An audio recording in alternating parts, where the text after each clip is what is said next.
بسم اللہ الرحمن الرحیم۔ روح کی بیماریاں اور ان کا علاج۔ امرت کے متعلق علامہ شامی کی تحقیق۔ حسین امرت کا حکم مثل عورت کے ہے۔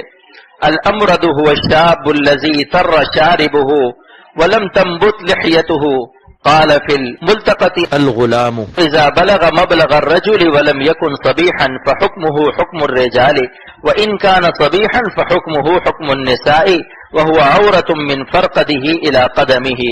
وہ لڑکا جس کے داڑھی مونچھ نہ ہو اگرچہ بالغ ہو گیا ہو اور خوبصورت ہو تو اس کا حکم مثل عورت کے ہے، یعنی سر سے پیر تک اس کا دیکھنا حرام ہوگا، لیکن شرط یہ ہے کہ یہ شہوت سے دیکھنا ہو۔ اجمعوا على انه يحرم النظر الى غير الملتحي بقصد التلذذ بالنظر وتمتع البصر بمحاسنه۔ اور علامہ شامی رحمۃ اللہ علیہ فرماتے ہیں لیکن اگر داڑھی تھوڑی تھوڑی ہو اور کسی کو اس کے دیکھنے میں شہوت اور میلان نفس محسوس ہوا تو اس کا دیکھنا بھی حرام ہوگا، بلکہ بعض فاسقوں کو ایسے لوگوں کی طرف میلان زیادہ ہوتا ہے۔ اقول وهذا شامل لمن نبت عذاره بل بعض الفسقة يفضل على الامرد خال العذار۔ علامہ شامی رحمۃ اللہ علیہ فرماتے کہ عورتوں کی طرف بدنظری شدید گناہ ہے، لیکن امردوں کی طرف نظر شہوت اشد گناہ ہے۔ ان حرمت النظر الیہ بشہوت اعظم اسما لان خشیت الفتنة به اعظم منها ولانه لا يحل بحال بخلاف المرأة۔ لیکن اگر شہوت اور میلان نفس نہ ہو تو خلوت اور نظر میں کوئی مذائقہ نہیں۔ واما الخلوة والنظر الیہ لا عن شہوت لا بأس به ولهذا لم يؤمر بالنقاب۔ ملا علی قاری رحمۃ اللہ علیہ شرح مشکات مرقات میں فرمایا کہ وکذالک یحرم النظر الی الامرد اذا كان حسن الصورة امن من الفتنة ام لا، هذا هو المذهب الصحیح المختار۔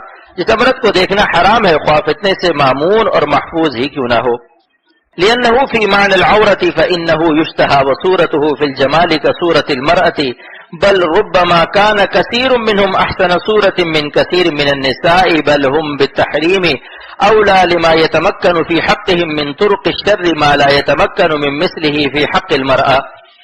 کیونکہ امرد معنوی طور پر عورت ہے، وہ محل شہوت ہے اور اس کی صورت جمال میں مثل عورت کے ہے، بلکہ اکثر امارد حسن میں اکثر عورتوں سے اشد اور احسن ہے، بلکہ امارد کی حرمت عورتوں کی حرمت سے شدید تر ہے، کیونکہ امارد تک رسائی کے لیے برائے شہوت بہت طریقے ہیں، برعکس عورتوں تک رسائی کے وہاں موانع زیادہ ہیں۔ ملا علی قاری رحمۃ اللہ علیہ فرماتے ہیں لیکن فیصلہ جمہور امت کا یہ ہے کہ انما یحرم النظر اذا كان على وجه الشهوة، یعنی حسین امارد کو دیکھنے کی حرمت مشروط ہے جبکہ دیکھنا شہوت سے ہو۔ علامہ نووی رحمۃ اللہ علیہ شارح مسلم کا ارشاد، ملا علی قاری رحمۃ اللہ علیہ علامہ نووی رحمۃ اللہ علیہ کا ارشاد نقل کرتے ہیں، قال النووي وينبغي ان يحترز عن مصافحة الامرد الحسن الوجه فإن النظر إليه حرام، وقال أصحابنا كل من حرم النظر إليه حرم مسه، بل مسه أشد فإنه يحل النظر إلى الأجنبية إذا أراد أن يتزوجها وفي حال البيع والشراء ونحو ذلك، ولا يجوز مسها في شيء من ذلك۔ حسین امرد سے مصافحہ سے بھی احتراز چاہیے کیونکہ جب ان کی طرف نظر حرام ہے تو مصافحہ بدرجہ اولیٰ قابل احتراز ہے۔ مس اشد ہے نظر سے، ہمارے اصحاب نے فرمایا کہ ہر وہ کہ جس کو دیکھنا حرام ہوگا اس کا چھونا اشد حرام ہوگا۔ پس تحقیق کے اجنبیہ کو بوقت نکاح دیکھنا جائز ہے، اور اسی طرح بیع اور شراء کے وقت اور مثل اسی کے اور بعض مواقع میں، لیکن مس یعنی چھونا ان مواقع پر بھی جائز نہیں۔ حکایت، ایک صاحب نے کہا ایک صورت سے بڑا مجاہدہ کرنا پڑا تھا، لیکن چند دن بعد ان کی توند نکل آئی اور جسم بے ہنگم ہو گیا اور سارا عشق ٹھنڈا پڑ گیا۔ اختر نے عرض کیا انفانی محبتوں کا یہی انجام حسرت اور ندامت ہوتا ہے، اور فی البدی یہ شعر ہوا، اس کو بے ہنگم جو دیکھا سر تھا ہنگام عشق، اس کو بے ہنگم جو دیکھا سر تھا ہنگام عشق، سر نگو سر در گریباں تھا میرا انجام عشق۔ ارشاد حضرت حاجی صاحب رحمت اللہ علیہ، حاجی امداد اللہ صاحب مہاجر مکی رحمت اللہ علیہ فرماتے تھے کہ جو محبت شہوت اور نفس کے لیے ہوتی ہے اس کا انجام ہمیشہ عداوت اور نفرت ہوتا ہے۔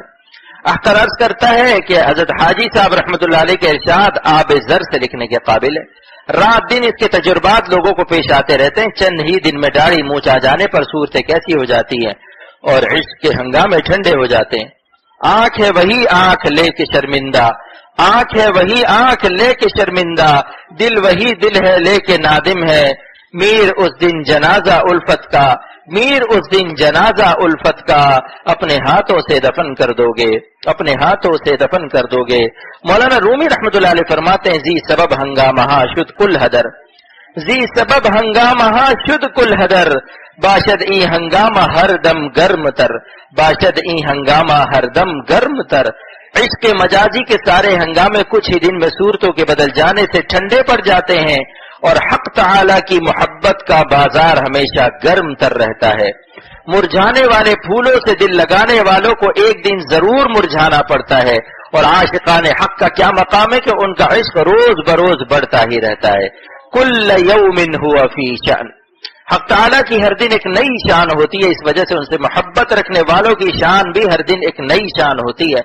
جس کو یقین نہ ہے اللہ والوں کی صحبت میں بیٹھ کر دیکھ لے، اور بدنظری عشق مجازی کے عذاب اور دل کی پریشانی ان کی صحبت سکون اور محبت حق سے بدل جائے گی، ورنہ سوچ لو جیسی کرنی ویسی بھرنی، نہ مانے تو کر کے دیکھ، جیسی کرنی ویسی بھرنی، نہ مانے تو کر کے دیکھ، جنت بھی ہے دوزخ بھی ہے، نہ مانے تو مر کے دیکھ، جنت بھی ہے دوزخ بھی ہے، نہ مانے تو مر کے دیکھ۔ حفاظت نظر سے متعلق علامہ آلوسی رحمۃ اللہ علیہ کے ارشاد، علامہ آلوسی رحمۃ اللہ علیہ تفسیر المعانی میں لکھتے ہیں کہ اللہ تعالیٰ نے نظر کی حفاظت کا جو حکم دیا اس کے متعلق خود فرمایا کہ ذالک ازکا لہم ای اطہر من دنس الریبۃ وانفع من حیث الدین والدنیا فان النظر یرید الزنا وفیہ من المضار الدینیۃ والدنیویۃ ما لا یخفى وافعل للمبالغۃ دون التفضیل۔ ترجمہ و تشریح، آنکھوں کی حفاظت کا جو حکم نازل ہوا، یغضوا من ابصارہم، مومنین کاملین اپنی نگاہوں کی حفاظت کریں۔ آگے فرمایا وَيَحْفَظُوا فُرُوجَهُمْ أَيْ عَمَّا لَا يَحِلُّ مِنَ الزِّنَا وَاللِّوَاطَةِ، اپنی شرمگاہوں کی حفاظت کریں اور اعمال حرام زنا اور لواطت سے۔ اس کے آگے ارشاد فرمایا ذَلِكَ أَزْكَىٰ لَهُمْ، یہ عمل پاک رکھنے والا ہے ان کو ان بے حیائی کے کاموں سے جو شرمگاہ کے متعلق ہیں، اور شک و شبہ اور بدگمانی، تہبت اور بے چینی، بے کلی کی گندگیوں سے بچانے والا ہے، اور دین اور دنیا دونوں کے لیے نافع ہے، کیونکہ نظر زنا کا ڈاکخانہ صندوق البرید ہے، اس کے اندر دین اور دنیا کے مصائب اس قدر ہیں جو مخفی نہیں، اور سیغہ ازکا مبالغے کے لیے ہے، تفضیل کے لیے نہیں۔ ارشاد حضرت مجدد الفسانی رحمۃ اللہ علیہ، جاننا چاہیے کہ دل آنکھ کے تابع ہے، تا وقتے کہ آنکھ محرمات سے بند نہیں رکھی جائے گی دل کی حفاظت مشکل ہے۔ جب دل گرفتار ہوتا ہے تو شرمگاہ کی حفاظت سخت دشوار ہو جاتی ہے، پس آنکھ کا محرمات سے بند رکھنا ضروری ہوا تاکہ حفاظت شرمگاہ میسر آ جائے اور خسارت دینی اور دنیاوی تک بات نہ پہنچے۔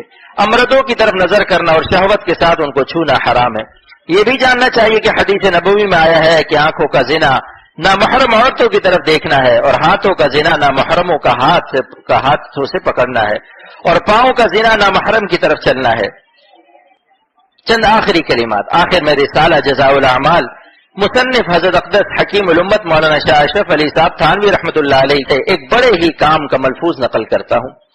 غیر محرم عورت یا مرد سے کسی قسم کا علاقہ رکھنا، خواہ اس کو دیکھنا یا اس سے دل خوش کرنے کے لیے ہم کلام ہونا، یہ تنہائی میں اس کے پاس بیٹھنا یا اس کے پسند طبع کے مطابق اس کو خوش کرنے کو اپنی وضع یا کلام کو آراستہ و نرم کرنا، میں سچ عرض کرتا ہوں کہ اس تعلق سے جو خرابیاں پیدا ہوتی ہیں اور جو مصائب پیش آتے ہیں احاطہ تحریر سے خارج ہیں۔ انشاءاللہ تعالی کسی رسالے میں ضمناً اس کو کسی قدر زیادہ لکھنے کا ارادہ ہے۔ انتہا کلام ہوں۔ فائدہ، نگاہ بد اور گناہ سے بچنے کے لیے اہل اللہ کی صحبت، ان سے دعائیں کرانا، ان کے مشورے سے ذکر اللہ کا اہتمام نہایت اکثیر اور مجرب ہے۔